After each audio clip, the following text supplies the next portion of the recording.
Hello good morning दोस्तों, कैसे हो आप लोग। आई होप कि सब बढ़िया होंगे। तो दोस्तों, आप जयपुर की ये दूसरी वीडियो। तो चलते हैं यहाँ की मोस्ट टूरिस्ट लोकेशन पर और दिखाते हैं आपको। तो बने रहे वीडियो में, चलते हैं। नमस्कार दोस्तों। तो दोस्तों, हम आ चुके हैं जयपुर के मोस्ट टूरिस्ट पैलेस में से एक, जंतर मंतर। तो जंतर मंतर के बारे में जानेंगे यहाँ से। तो दोस्तों, यहाँ पे अगर आप बाइक से या कार से आ रहे हैं तो यहाँ पे पार्किंग के लिए व्यवस्था, ये मैं बैक कैमरा करके दिखा रहा हूँ दोस्तों। ये रास्ता जा रहा है उधर, टिकट बुकिंग काउंटर है। और ये यहाँ से इधर होके जाओगे तो ये पास में ही, इधर एंट्री करोगे तो जलेब चौक है। तो जलेब चौक के अंदर एंटर करोगे तो आपको वहाँ पे पार्किंग मिल जाएगी। तो वहाँ पे बाइक का और कार का दोनों का पार्किंग मिल जाएगा। तो हम बाइक से आए थे तो हमने वहाँ पे गाड़ी पार्क कर दी है और 20 रुपये चार्ज लगता है पार्किंग का, ज़्यादा नहीं है। और चलते हैं अब बुकिंग काउंटर की ओर, तो बताते हैं आपको यहाँ के बारे में। दोस्तों, ये है टिकट विंडो और इसकी प्राइस इस प्रकार है, मैं स्क्रीनशॉट लगा दूँगा। और हमने टिकट ले लिया है। कंपोजिट टिकट का अलग चार्ज है, कंपोजिट टिकट का अलग चार्ज है और नॉर्मल टिकट का अलग चार्ज है। हमने नॉर्मल टिकट लिया है तो 52 रुपये का एक टिकट पड़ता है पर पर्सन के हिसाब से। और चलते हैं, एंट्री लेते हैं आगे। दोस्तों, हमने टिकट ले लिया है और यहाँ पे टिकट चेकिंग होती है, ये प्रवेश द्वार है। तो चलते हैं आगे। बहुत सारे यंत्र उपकरण है यहाँ पे, पुरानी चीज़ें हैं, तो इसके बारे में जानते हैं थोड़ा। तो किधर, तो दोस्तों स्टार्ट करते हैं। हम अभी आ चुके हैं लघु सम्राट यंत्र जिसे बोला जाता है। तो यहाँ पे ये एग्जैक्ट टाइम बताता है। ये जो यंत्र बना रखा है उपकरण, तो पुराने चीज़ों के आधार पर। तो अभी घड़ी टाइम हो रहा है, मैं टाइम बता देता हूँ, मोबाइल में चेक कर लेता हूँ। 2:30। तो ये टाइम डिफरेंस है, जैसे कि वो लोकल टाइम होता ना, तो उसमें 33 मिनट का डिफरेंट है। तो ये देख लीजिए, ये 12 बजे से स्टार्ट होती है। तो यहाँ पे लिखा हुआ है 1, और अभी प्रॉपर धूप नहीं आ रही, फिर भी मैं बता देता हूँ आपको। तो 1, और ये 15 मिनट का गैप है। तो 15, 30 और 45। तो 45, 50 और 50 में 33 जोड़ दिया तो कितना हो गया, 1:50 है ना। तो 33 जोड़ दिया तो 10 मिनट हो, और 20 हो, 20। तो 2:20, 20, और एग्जैक्ट टाइम चल रहा है यहाँ पे। तो ये 15 मिनट का गैप है, तो 5, 10, 15। तो टोटल टाइम हो रहा है अभी 2:30। तो इस तरह से नापते हैं। तो अभी धूप नहीं आ रही, तो इस वजह से मैं सही तरीके से करेक्ट नहीं बता पा रहा आपको, क्योंकि सारा सब कुछ वेदर के ऊपर डिपेंड करता है जंतर मंतर में। क्योंकि यहाँ पे सारे खगोलीय उपकरण बनाए गए हैं, तो जिसमें टाइम, एक्यूरेट टाइम आता है। तो अभी धूप आएगी तो दिखा दूंगा मैं आपको। तो चलते हैं आगे की ओर। तो ये था समय गणना यंत्र एक तरह से, और इधर चलते हैं आगे। तो दोस्तों, अभी हम आ चुके हैं राशि वाले यंत्रों के पास में। तो ये जो बने हुए दिखाई दे रहे हैं, ये टोटल 12 है, और ये 12 राशियों को अंकित करते हैं। और प्रत्येक राशि और उनमें ग्रह नक्षत्रों की अवस्थिति को दर्शाते हैं। इन 12 यंत्रों में खास विशेषता ये है कि इन सबकी बनावट एक जैसी है, लेकिन देखने में सभी यंत्र एक जैसे लगते हैं। लेकिन आकाश में राशियों की स्थिति जानने के लिए इन सब का प्रयोग किया जाता है। तो ये इनकी स्थिति जानने के लिए तो एस्ट्रोलॉजर ही बता सकता है, बट ये सारी चीज़ें होती है और इनकी यही विशेषता है। तो आगे चलते हैं फिर।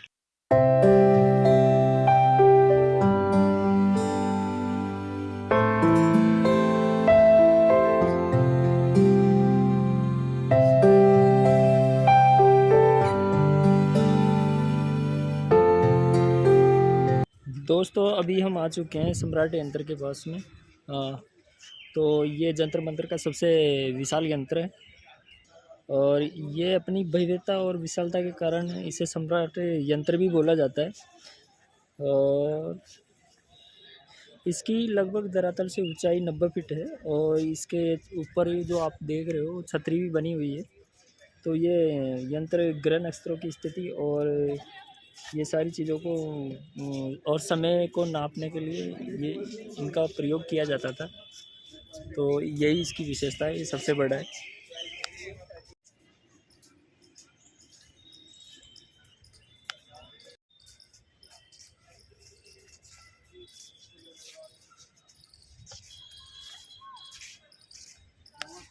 दोस्तों अभी हम आ चुके हैं चक्कर यंत्र की ओर। ये दो विशालकाय लोहे के चक्कर बने हुए हैं और ये तत्कालिक भौगोलिक निर्देशों का मापन किया जाता था। ये जो राशि वाले यंत्र है उनके नॉर्थ साइड है। तो खगोलीय पिंडों का दिक्पात एवं तत्कालिक भौगोलिक निर्देशनों का मापन किया जाता था यहाँ पे। तो इतनी हिस्ट्री पता नहीं है, फिर भी थोड़ी बहुत जो पता है वो बता रहा हूँ आपको। दोस्तों ये है बिगेस्ट यंत्र और ये है इसकी हिस्ट्री। तो ये दिखता है ऐसा।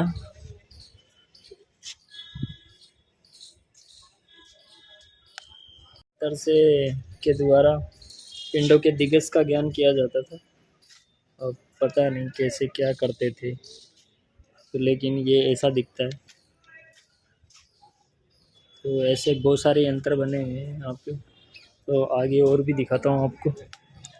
तो दोस्तों ये है राम यंत्र। तो इसके बीच ये चारों तरफ से गोलाकार वर्त बना हुआ है और ये बीच में डिग्रियां दर्शाई गई है। तो इनके फलकों के आधार पर खगोलीय गणना की जाती थी। तो ये ऐसा दिखता है राम यंत्र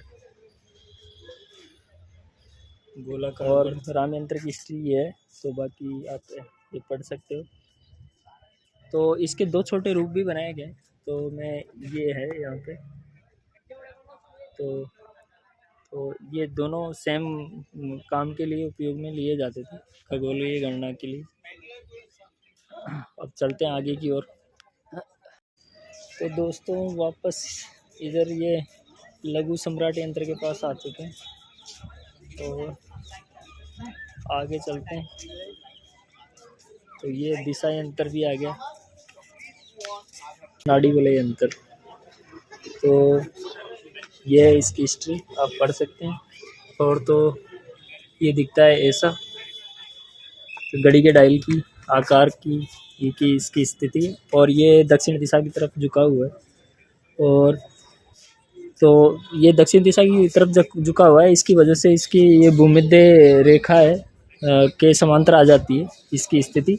और प्लेटों के केंद्र में शंकु की परछाई डायल प्लेट पर बनी हुई है और नाप के साथ चलती है, जिससे स्थानीय समय का भी पता लगाया जा सकता है यहाँ से। तो ये दिखती है ऐसी। और ये है यहाँ का नज़ारा।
ये यंत्रराज है, इसका नाम भी यंत्रराज ये वाला है, मॉडल है, थोड़ा हाथ में किया गया है।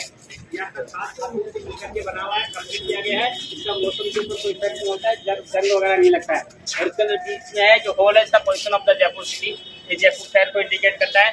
बीच वाली लाइन है इक्वेटर लाइन है, भूमध्य रेखा, तो इसको 2 भागों में पार्ट करके ऊपर वाला है नॉर्दर्न हेमिस्फीयर, उत्तरी गोलार्ध, और नीचे वाला दक्षिणी गोलार्ध है जो।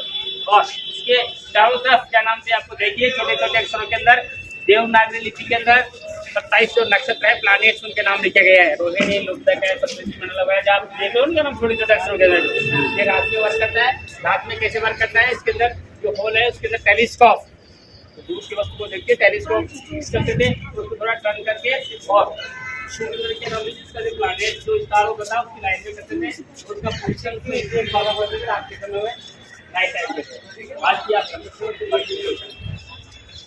ये यूज होता था आपके समय में प्लैनेट के बारे में और उसका पोजिशन मालूम था। नेक्स्ट घड़ी है और मैं आपको इसके नॉर्दर्न हेमिस्फीयर है ये और सदर्न हेमिस्फीयर, ये उत्तरी गोलार्ध है और इसके पीछे दक्षिणी गोलार्ध है। सूर्य रहता है 6 महीने उत्तरी गोलार्ध में, 21 मार्च से 23 सितंबर तक क्या नाम से उत्तरी गोलार्ध में होता है। और इसका जो सूर्य का जो सनलाइट है वो वाले इस के ऊपर गिरता है। बाद में सूर्य जाता है दक्षिणी गोलार्ध में, सदर्न साइड के अंदर, उसका बैक साइड वाला पार्ट काम करता है। इससे अपन साइड कैलकुलेशन करते हैं, समय का मालूम करते हैं। समय का कैसे मालूम करते हैं, ये जो आपका रोड बना हुआ है लोहे का, इसके ऊपर सनलाइट करता है, इसके जो शैडो होता है उसके अकॉर्डिंग अपन टाइम पे कैलकुलेशन करते हैं। अभी आपको वहाँ पे दूसरा सनलाइट है उसके बारे में आपको ये है जया प्रकाश यंत्र और ये अर्धवर्त की तरह बना हुआ है। तो ऐसे 2 है दोनों तरफ। ये इनके किनारों को क्षितिज मानकर आधे गोले का खगोलीय प्रदर्शन तो प्रत्येक पदार्थ के ज्ञान के लिए किया जाता था। साथ में इनके से यंत्रों से सूर्य कौन से रास्ते में स्थित है तो उसकी स्थिति का भी पता चलता था। तो ये थी इनकी विशेषता और ये ऐसे दिखते हैं।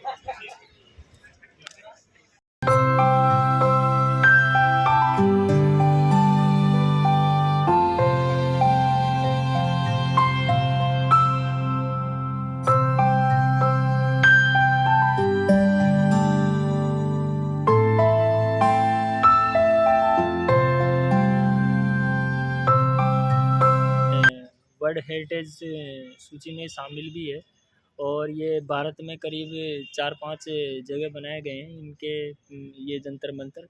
एक दिल्ली में भी है, उज्जैन में भी है और एक वाराणसी में, एक जयपुर में। तो ऐसे करके 4-5 जगह पे हैं जंतर मंतर अपने इंडिया में। तो ये सारी खगोलीय चीज़ों के आधार पर, उनके मापन और इकाई के आधार पर, वेदों शास्त्रों के ज्ञान के आधार पर बनाया गया है। जंतर मंतर के ये वेधशाला है, ये वेधशाला भी बोला जाता है। जंतर मंतर एक तरह से संस्कृत शब्द से लिया गया है और जंतर का अर्थ होता है यंत्र और मंत्र का अर्थ होता है गणना। तो ये यंत्र गणना करने के सारे साधन बनाए गए हैं यहाँ पे। और दोस्तों यहाँ इन यंत्रों के आधार पर आज भी अपने जयपुर में पंजाग बनाए जाते हैं। इन्हीं के द्वारा गणना करके सूर्य की स्थिति और दिशा की स्थिति सारी चीज़ों को पता लगाकर आज भी यहाँ पर पंजाग तैयार किए जाते हैं जयपुर में। तो ये थी इन यंत्रों के बारे में जानकारी। तो चलते हैं बाहर की ओर, पूरा देख लिया। ज़्यादा बड़ा तो नहीं है ये, और अगर आप आना चाहते हो तो हमें यहाँ पे क्या है, बहुत भीड़ थी तो हमें गाइड नहीं मिला। अगर आप गाइड के आधार से देखोगे तो सारी चीज़ें हम अच्छे से समझ में आएगी। और तो आप कभी भी आए तो गाइड ज़रूर ले, क्योंकि हमें तो गाइड मिला नहीं। तो मिल जाएगा अगर भीड़ कम रहेगी तो। और काफ़ी अच्छी जगह है और हिस्ट्री के बारे में बहुत सारी चीज़ें पता चलती है यहाँ पे। और ऐसे तो बिल्कुल समझ में नहीं आएगा आप। वैसे तो यहाँ पे वो दिखाए गए हैं, एक तरह से साइन दे रखे हैं और हिस्ट्री के नोटिफिकेशन लगे हुए हैं यहाँ पे कि आप पढ़ सकते हैं। बाकी अगर सही तरीके से समझना है यहाँ पे इन चीज़ों को, इन यंत्रों को, तो आप गाइड ज़रूर लें यहाँ पे। और ज़्यादा चार्ज नहीं है, 52 रुपीज़ का चार्ज है तो इतना कॉस्टली भी नहीं है और आपका काफ़ी अच्छे से टाइम स्पेंड हो जाएगा। तो दोस्तों ये थे यंत्र, सारे बड़े बड़े बनाए हैं पत्थरों के। तो आज भी ये सही सलामत है पूरी, ऐसे लगता है जैसे कि अभी अभी बनाए गए हैं। तो इतने अच्छी तरीके से देखभाल की जाती है और इसी वजह से, इन्हीं चीज़ों की वजह से ये विश्व धरोहर सूची में दर्जा मिला है इसको, जंतर मंतर को। तो ये थी यहाँ की बेसिक जानकारी, बाकी चलते हैं बाहर की ओर। तो दोस्तों जंतर मंतर से बाहर आ चुके हैं और ये यहाँ बाहर का नज़ारा है। तो मैंने पहले ही बताया था, ये यहाँ पे टिकट विंडो है, तो यहाँ से टिकट कटवा सकते हैं। और इसके अलावा ये सिटी पैलेस है। तो दोस्तों जंतर मंतर से वापस आ चुके हैं और अब जा रहे हैं रूम पे। और यही थी आज की वीडियो, ये वीडियो यहीं पे समाप्त कर रहा हूँ। तो मिलते हैं नेक्स्ट वीडियो में, तब तक के लिए बाय बाय, टेक केयर, जय हिंद।